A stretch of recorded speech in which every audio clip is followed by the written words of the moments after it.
When you're wanting to edit a picture, first you need to go in and find the one that you would like to work on. Select that when you are in Bridge working in Camera Raw with the right click on your mouse. Select Open in Camera Raw.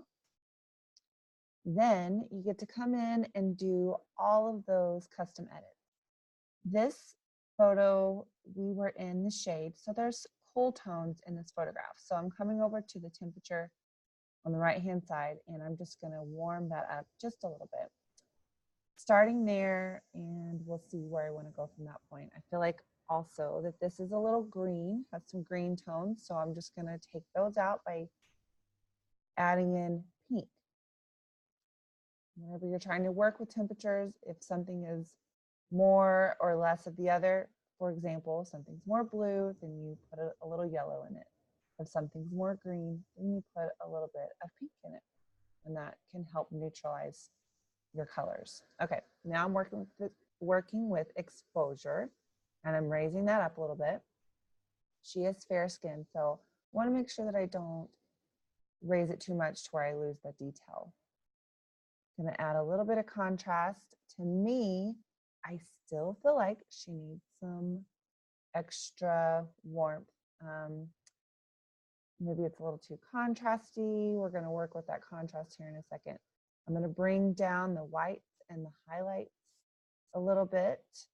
Maybe see if that's going to work for me. Bring the shadows out a little bit. It's fun to just kind of play around and see what would actually work for you. What is also great to know where you have come from the beginning of your edits is to look at it side by side with the before and the after. You can do that by selecting Q on your keyboard. There you go. You've got a before and after right there.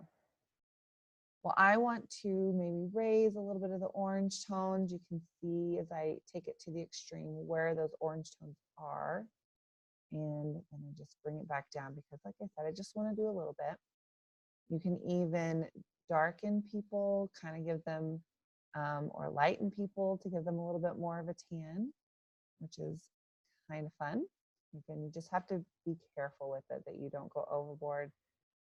I'm not going to select that, so I'm going to put 0 back in there. This still might be a little much. I'm not quite sure if I like all of that. So again, you just kind of tweak and look at your area. All the like dark areas, make sure that they're not too dark. You want to make sure that those are nice and even and not too contrasty as well. I kind of feel like that this is working for me. I do want to make her face be a little bit light or a little bit darker. So again, just kind of playing around, working with all of these different little pieces, and then stepping back and getting a look at it to see where you were before and after. That kind of fits where I'm looking. And then it depends on your style, you guys. I love to add contrast, so I'm going to add it. I'm totally going to add it. All right, I'm kind of thinking that that's going to be my favorite. I'm going to end with that. What I would do after this, say if this was a picture that they wanted to purchase for print, I would then take it into Photoshop and do a few more custom edits to it.